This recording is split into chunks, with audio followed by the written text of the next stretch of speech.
as you navigate through life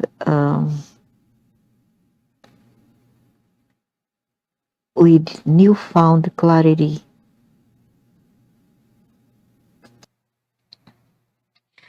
The quiet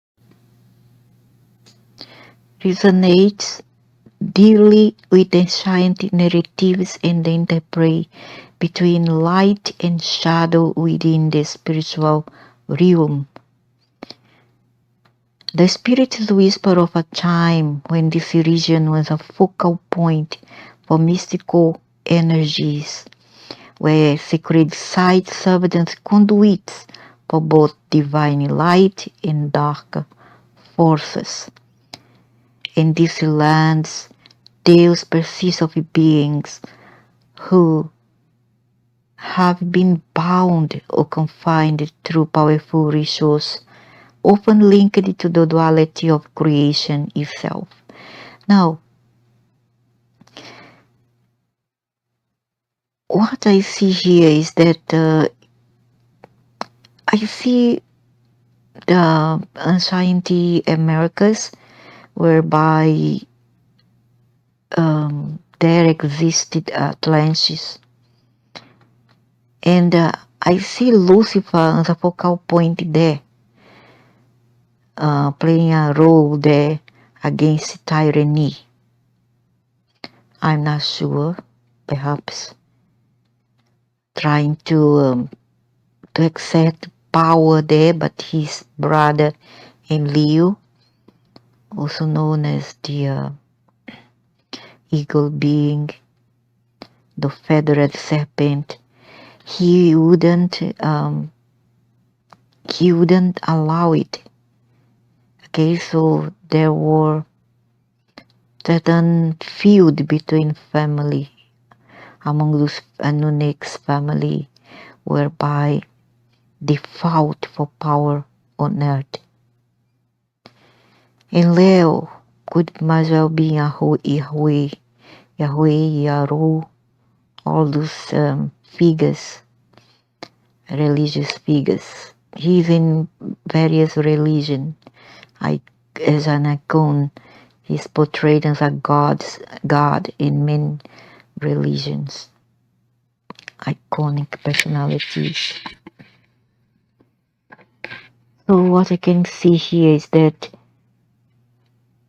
some of the people who are now in the Americas recently they imprisoned Lucifer in there. And when he talks about people who bound or tie him down, mean through rituals, mean those tribal people, many others. Okay, simple because Lucifer was there also as a primordial being in the Americas, and who knows, as the former tribes of the Americas. And there is another forces who tries to do away with him by invoking the power of his brother, who is opposed to him. And then we have this war. That's why up to now we don't see peace in the Americas. You see the people there lives in disarray and conflict. There are duality in there. I mean, there are peace, but also amidst chaos, amidst crimes, violence,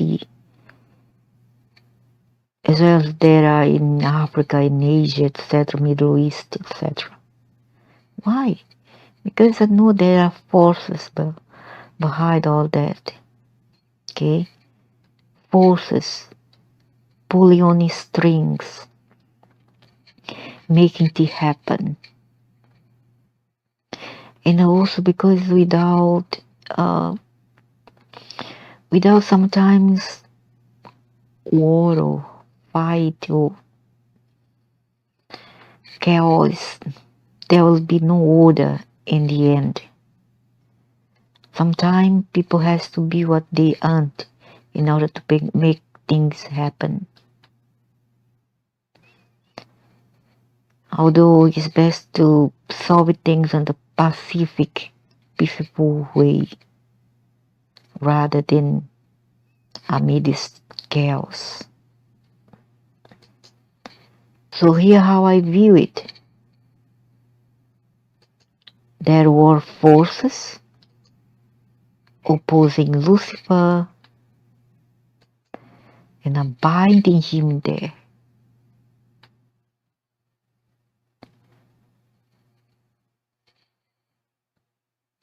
Historically, there are whispers of hidden chambers beneath the earth, places where those who dared to challenge cosmic order were said to be held captive by their own hubris. What do you mean their own hubris? These locations are steeped in folklore, tied intricately to local beliefs about balance and punishment. Hello? Balance and punishment. Sometimes the people who fight for justice also is punished. So, what's your verdict again? What's your point again? So this one is Yahweh speaking here. Might be Yahweh who dictate this for me. It's essential to understand that while some legend speaks of Lucifer as a figure representing rebellion against tyranny, others depict him as archetype, embody enlightenment, suggesting that his imprisonment could symbolize humanity's struggle with understanding freedom versus control. Yeah, there is a metaphor and there is a reality going around, a war around, an invisible war that we are not seeing, right? So they live. All these exist side by side as a metaphor and a reality. In Northeast Brazil specifically, ancestral connections reveal layers of resistance against oppressive forces throughout history. Thus, if one considers Lucifer not merely as an entity, but also as a metaphor, there's two things. He is an entity, he is real, and also there's a metaphor for liberation from ignorance or oppression. There's both things, symbolizes both. His presence may indeed linger in various forms among the people in their struggles. The spirits urge you to delve into local lore, seeking out stories shared by elders. I have already heard about stories from the elders and community leaders. They hold keys that might illuminate your inquiry further. Yeah, but I don't want to hear from them. I want to hear from the spiritual world and not from those people. For what people know is about physical thing. I want to know about the occult thing that many people don't know of. It wasn't this way that we were going. There was a little path where we would go to see water in a tank that was down there, which we call the baby tank, right? The freshwater tank. I was going to see when I got there. This was you.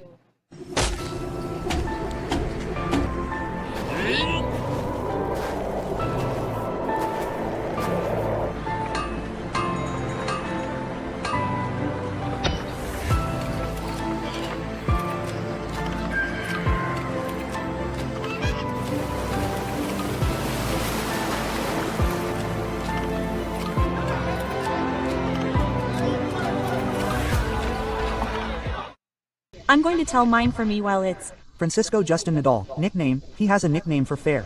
Fair is the owner here today. Yeah. This house here is really old, right? Look, it's really old. It's nothing. I think it's about 80, 100 years old. Verona, right?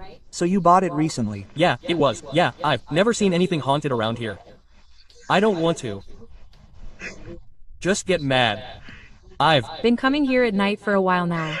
They say that things used to appear here, right? I'm not here at night. I'm here for myself. My godmother's oven used to make a rough crust, right? She used to weld here. Very well done. Well done. Carefully done and very clean. She used to do it here. The rest of the house was made of clay. Hey Erasum, this house belonged to someone you knew, Mr. Vital Ferreira. Did you go to this house back then? I lived here practically on the Weekend to myself. Now, this place is full of all kinds of things. So I would say, Mom, I wanted to go here and stuff. Mom was so mean. So I would say, I don't have anything to do with it, because I was a real flirt, and I was. Then they lived in a boy's house somewhere. I know you want to go see there. Then the girls asked me to let them go. Then I said, no, I don't want to go. Quote. Then I said, she's like a frog crying to be put in the water. Put her in the water. Don't put her in the fire. Quote. Oh, you're a Sama. Then, Mr. Vital had children. He Had his Vital. This house used to belong to his father. It used to belong to. Joel Ferreira, who was his father, I felt, you see. Yes. Then he lived here. He has children. He had Jose, Julieta, Lude, Maria da Luz, and Joao. It was a very visited house, right? Very happy. There were a lot of people. No, it wasn't. At the time, he was the only one living here. Then there were the girls. They were still young girls, right? Was she a friend of yours? She Was my friend. Where do people live today? still 40. Where do these people live today? There's, An older woman who lives in Sao Paulo and another one who lives down the street, and the rest is just a mess. right? So you have a lot of memories of that place. Oh my god, was. That oven hers to make cakes? She used to make cakes, solder, and some very well-made white bread. She used to make coconut sweets that I don't know anyone who makes coconut sweets like she did. Then she sold coffee on the street. To support herself, right? It was very difficult back then. No one had a pension. Her old man was sick. I Saw him in a hammock, sick with asthma, having attacks all the time. So she always worked to raise her children. They had fields here, they had fields, they were over there. Here was just a little bit, as we say, close to here, just to go eat. Then the real rocky part was over there. Hey, Irasema, did you come sleep here, spend the day? I came on Friday night, and then I only left on Monday afternoon. I liked the trip, right? Ave Maria. And I'm saying it was really for those who come to paradise. So you have many good memories. Now there was a gas lamp. There. Wasn't a battery-powered radio for us to listen to music, but it was really good. The party was just about the friendships you make because youth never had bad weather. Back then, Oh, you're a Sama. Well, we're here because I've heard that you know, experienced, witnessed many frightening events in that house. Many. Could you tell us something about it? It Was like, at night, when we were sleeping, they would pull our sheets. They would pull you out of bed. They would pull you by your feet like that. right? They would. Put you on the floor. Now, as you know, those who didn't see it, but they felt it. We didn't see it. They would pull it. We would put it on the floor, pull the sheets, take the food we were eating, throw it in the bushes. And that's how it was. And Mr. Vital himself was always sick. They would come there, throw stuff at him, cut off the cuffs of his hammock. No one knows how. They don't. Know how. We saw all of that. Here, there was a mudroom. And there was a room there that had I don't know if you've seen it yet, Leather bed. I know. I knew it a lot. There was a leather bed. I even thought that this walk was there. That was it. We had to sleep there some days, but there was no way. When we went, they would chase us. If we went to bathe in the tanks, we bathed a lot in the tank at that time. They would go to the fields. It Was like that, it. was a big chase. Did you see it? Just hear it? Just hear it. Feel it. Just hear it. Hear it and feel it. Hear it and feel it. Madrina Antonia herself made these bandages. We called them bandages, right? She would fill the baskets that were to be taken to the street where she had a little coffee. They would go and carry them. This place was all palm. They would start with the palms and they would throw them into the palms. Then they would say, wow, Tona, it's there in the palms. You'll see. It was like this. They Would say, my God. There they would fry eggs, make food. We were there in the kitchen watching all that movement. We would see, but we couldn't see the people. We couldn't see who was doing it, but we could feel and see them. We could feel and see them. They would bring them. Now there was a certain Mr. Roberto. He said he was enchanted, that he wasn't himself. Now I think he was, because the others were bad, right? They would do these absurd things, knock things over, eat, take food, throw it away, swear, right? But Mr. Roberto didn't. Mr. Roberto would play with us. He would sing to us more. It was just that now we didn't see. I saw that it was you. I even interacted with him, I saw Mr. Roberto 3 times. I saw him at a gate there. Saw him on the way to the tank, and I saw him in the field where we were harvesting cotton. So, what was I like? He was a beautiful man. White, blonde, beautiful, beautiful. His skin was like, what do you call it? A little. A hairy, a rose. He was the most beautiful thing in the world. Very well dressed. Very well shaved. He was a very handsome man. Then he talked. He said he was in love with me, right? He was. Then the girls say, are you going to marry Mr. Roberto? Are you crazy, girl? I'm going to marry Mr. Roberto. I don't even know who he is. Quote. Then he would appear to you. Oh, I saw him 3 times. The girl saw him. I've already become him. I saw the end of Joao, who is no longer here to testify, right? But his sister knows about it. Who lives down the street. Then I would talk to you, interact. I would. Talk. He would talk. This boy, we used to say to him, Mr. Roberto, go to this corner and see this. When we were there, he would come and throw that thing there. We couldn't see it, but he would throw it there. Smoke Hollywood cigarettes, give them to us. I would smoke alone. He would give me those Hollywood cigarettes, real, like you pick one up here. Look, you see it's a plant. It was real. Then he would say, do you want a cigarette? He would say, I do. I remember that at that time there was a cigarette called Hollywood, which was very fancy, right? But it was really cool. But he would come and, damn, there was the cigarette there, real. You would light it and smoke until you finish the cigarette. I don't understand how it is. I don't. Even today my head doesn't wrap around me to understand it. It was like that. I'm telling you. And there were others who did bad things. The others would just do it. They would swear, break things, do those things. But not him. He was a good person. Did. He give you something to disappear? He Did. He prayed with us, sang. I played that song. I was so sad. I was so sad at that Sao Joao. Did. He sing with you? He sang. We danced in those toreros, which were a bad party in the world. Have you ever? Thought about it? I didn't see him. Does the man this lady could might have been Lucifer or one of those beings that were there on the Americas during Atlantis time? Him now. You weren't afraid. You weren't afraid, were you? Everyone who came here got. goosebumps. No, everyone who came here felt goosebumps. They threw things. They never threw a feather at me. Yes. Never. And this Roberto guy wasn't in love with me. And Roberto didn't say where he came from, who he was. He said. He just said that I was enchanted. He said he was enchanted. And then he stayed here. He was very handsome. I remember the 3 times I saw him. He was wearing army green pants, that really green color. And a very light yellow shirt with long sleeves and gold straps. He was very cool. He was very chic. His handwriting was the most beautiful thing. You don't have that because you're still too young for that time. Those letters that he had like a stamp, well drawn. The lettering that. Was like that of Roberto de Lima, the RL so well made for you to see. We would say, if Roberto, send it here, write your name there. Then he would write Roberto Gilma. The handwriting was the most beautiful thing in the world you could imagine. But he didn't say where he was born, where he lived. No, he never said no. No. He only said that he lived here. I'm enchanted. Then one day, Around here, look, coming down right here. It wasn't this way that we were going. There was a little path where we would go to see water in a tank that was down there, which we call the baby tank, right? The freshwater tank. I was going to see when I got there. This place was full of cotton. Do you know what cotton balls are? Know a lot. He would take those cotton balls and throw them at me on my back. It hurt so much. Then he would appear in a form when he was doing these things. He would pretend to be the boy from here, the old man, the end of Joao. Joao was 12 years old at the time. He was a boy like that. Say, leave it to me, Joao. He would say, no, it's not the boy, it's not the boy. That's all he would say. He would appear.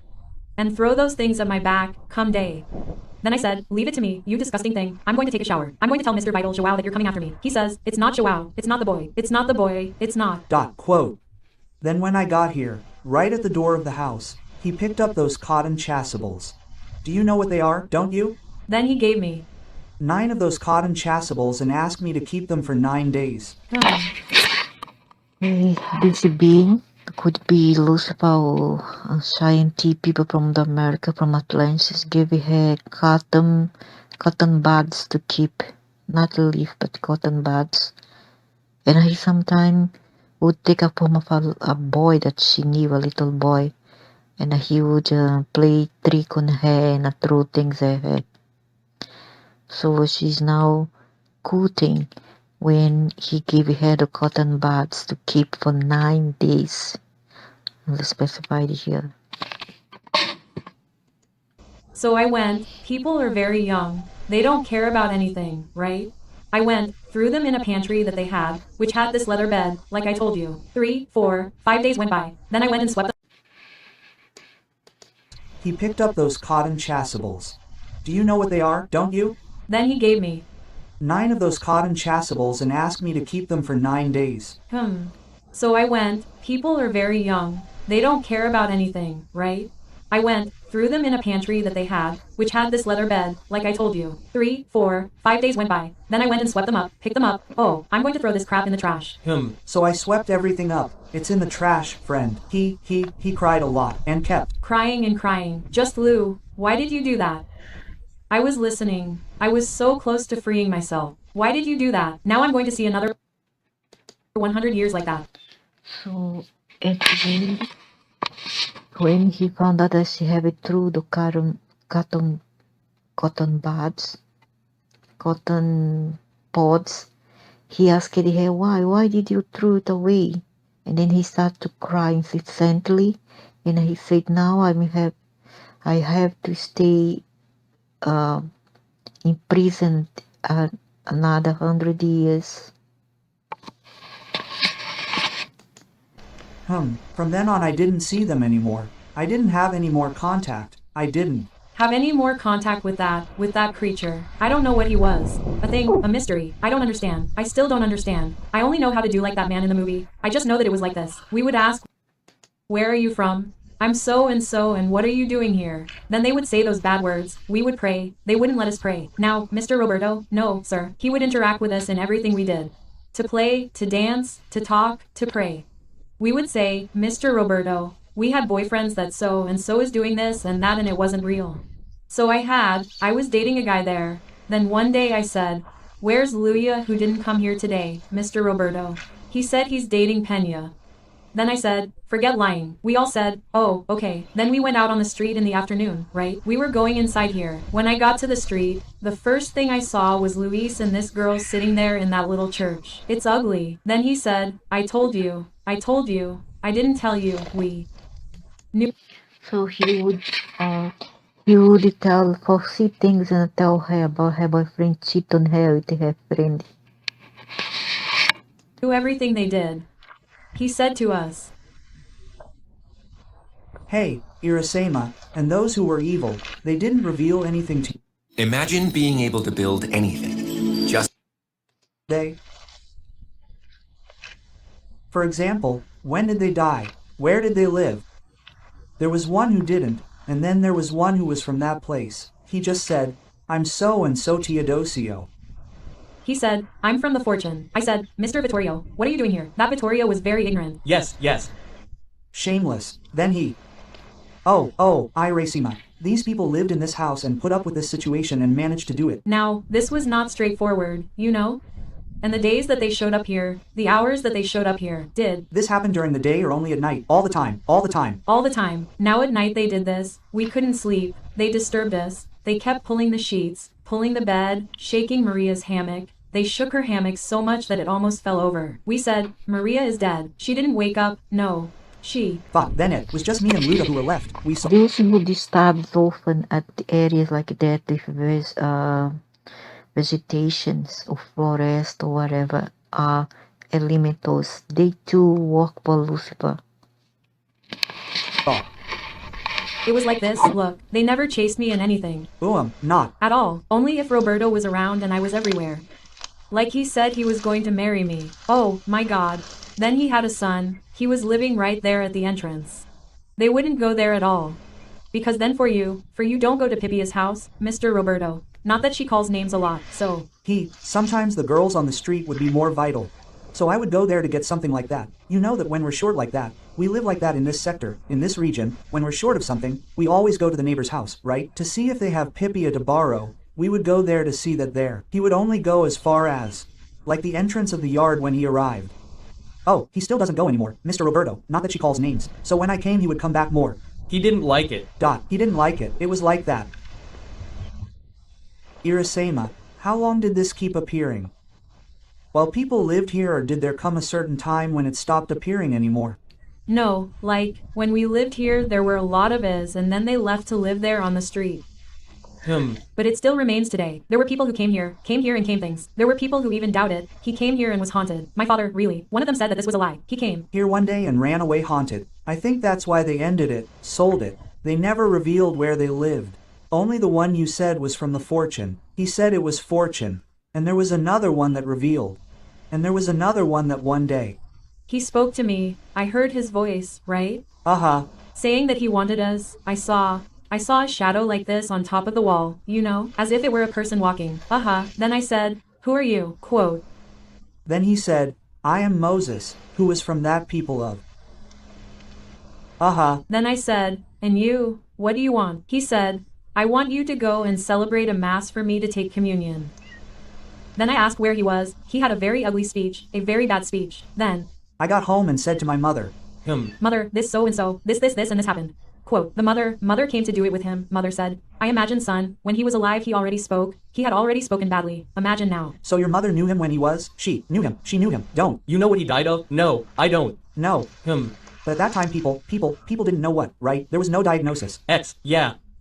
Irasema, did any specialist come here on this subject to do some investigation? Yeah, a specialist. Really a specialist. No, they didn't come. But a lot of people came here to find out about it. To see, right? You know, they came. I saw Kubati. A lot of people came here. Once I saw an aunt of his, Lilica. Lilica was engaged and she said it was a lie. That's a lie. That doesn't happen there. So she came here, stayed here all day. If that's right, you're saying it's a lie. I can't do anything. But I'm not a man to lie. I'm an old man with white hair. I'm not going to lie. So she's engaged. I remember that her ring disappeared from her finger. She went crazy. Almost died. It disappeared here. It disappeared. Then she got really nervous. I was like, no, who took it? Was it me or the girls who took it there? Quote, I said, I don't know. I didn't see anyone. See, it disappeared. Then it was a long day. We found this ring in the pantry, in a rat hole. Lying on her finger. Pippia came to live here.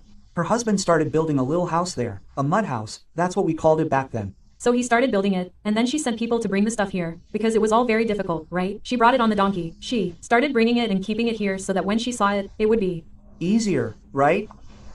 Then there was one. She had 2 little girls. Then there were some little balls. I remember that her suitcase was kept in this room, right in this corner. Then one day, some people came here, and when we found out, the girls' balls were in the middle of the house, the suitcase locked with a key. See? Then they said, these balls, Mr. Vital said, the guys are the ones who take them out. It's a lie. Quote, then Mr. Vital said, it's not a lie. He didn't send for her. He opened the door, put the balls inside, locked it, and gave the key to the guy who was here doubting. When we looked, the balls were in the middle of the house. That kind of thing happened here. There were other people from Kubati. Zeta Vanderlyn. You know who I know there. Zeta Vanderlyn. A bunch of people came here one day and yeah, they still spent a day here like that. These wrong things. There were still some reports after that. There were people who came here and said they left haunted. I don't know what, but I didn't. Come to talk about it nowadays. And nowadays I never heard about these things again.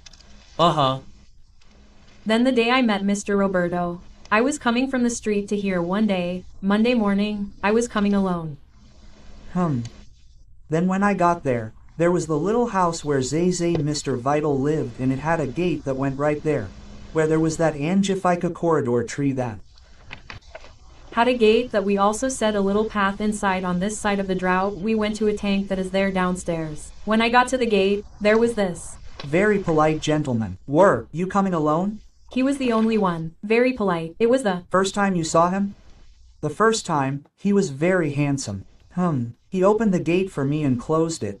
Then I looked at him. He was very handsome, man. He was the most beautiful thing in the world. Different from the people here. You're different from everyone. Different from everyone I've ever seen. Yes. Then he went down that path, right?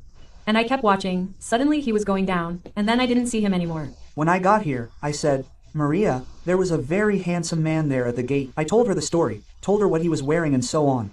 Then she said, it's Mr. Roberto, woman. I said, who's Mr. Roberto? I said, he's a man who walks around here talking to us, who we see around here, who we hear his voice, we see him from time to time. Okay. Then it happened, the other day, I went to take her some coffee. Maria was picking beans. They were beans in the field over there, but her brother, this guy Joao. So I went, Maria Lou made some coffee and I went to take her some. At that time, we didn't have a bottle. Everything was very difficult. We would put the coffee in the jar and cover the jar's spout with paper so it wouldn't get cold. Yes, yes. So I went to take her some coffee. When I got there, I stood under a bus stop that was there. Then suddenly this man came in a little truck like that, came to where I was with the cigarette box. He looked at me and said, "Want some?" Quote. What distinguished Then I said, I want one. He took out the cigarette, gave it to me, lit the lighter. Very polite, very nice. He Lit the cigarette, gave it to me. Then I went. I was like that. When I turned around, I didn't see that man anymore. I thought. Then I looked at the little truck that was there. There was no trace. I looked up at the bus stop. I didn't see anyone. I looked around. There was no one. Then Maria said there was one here who said, "Isn't that Mr. Roberto, woman?" Quote. So he was already very familiar with the people here. Yeah. Then these things that showed up always came to get in the way, right? Suddenly they started beating Joao, hitting Joao and Joao shouting. Then Maria, "Hail Mary, what's this?" Then Mr. Roberto said, let go of the boy, get away from the boy, get away from the boy. That's when they let the boy go. Then the third time I saw him was the time I told you I was going that way. He threw those things at me and asked me to keep them. That was the third time I saw them. And from that day on, never again. The time you saw him give the cotton chasubles. Was that the last time? It was the last time I saw. The cotton chasubles. It was the last time. It was the last time. And then he didn't show up anymore. He didn't show up anymore. He said he was going to live another 100 years trapped. Trapped in a reality that you don't understand. Since I watch a lot of documentaries about certain subjects, we see scientists, including scientists, talk a lot about a parallel world, another dimension. Yeah, maybe that has something to do with it, you know? Yeah, I don't know, because there's this story that says you could have come from another incarnation, right? It could be someone who was in the past being someone today. Yeah, there are a lot of mysteries here, little mysteries. Yeah. Irisum, I'm going to thank you now for telling me such an interesting story. I thank you, my son. There are many stories to tell. And I know you'll tell me many more. We're going to close this subject here. I want to thank my friend for telling us such an interesting story that is part of the folklore of the region, of the mysteries, right? Yes, my son. Of the cases of ghosts, of the cases of jars, of enchanted kingdoms. Right? That we've heard so much about in our region, right? Yes. I'm the one who's thankful that there are still people who are interested in seeing me, because I feel like this. Comma. Rejected, right? It's nothing. Because you're not like that. It's because you haven't gotten there yet. But God willing, you'll see a lot. You'll get there. When you reach a certain age, you feel kind of abandoned, kind of despised. So, for example, a young person doesn't want to talk to me, doesn't want to talk. Sometimes we're in a corner, there are a bunch of young people, you start telling them a story. And they're in another world, they don't even pay attention to you. I end up saying, "Oh, I give up, get out of here." But it's our channel that they don't listen to. They don't listen to the elderly. They don't want to have any business. I don't want to be a companion. Then I feel, for me it's a privilege, a great honor in the world, a glory that God gives in my life when someone appears who wants to talk to me and learn something. This profile of listening or dying with this story is not just in this state, but in other states in the region. There is other far north, in the state of Sierra.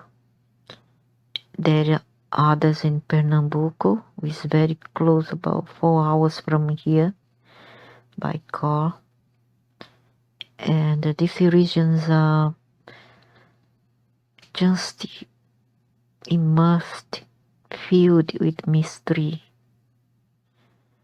of torch of lights that people see and transform into a woman in white, of a man, of a horseman, a knight that comes all in white, silver hair, very tall, very pale, in a pale, translucent and scintillant horse. All from the ancient history of Americas, and now that they say Lucifer is there, imprisoned, so, well, he could might as well have something to do with it.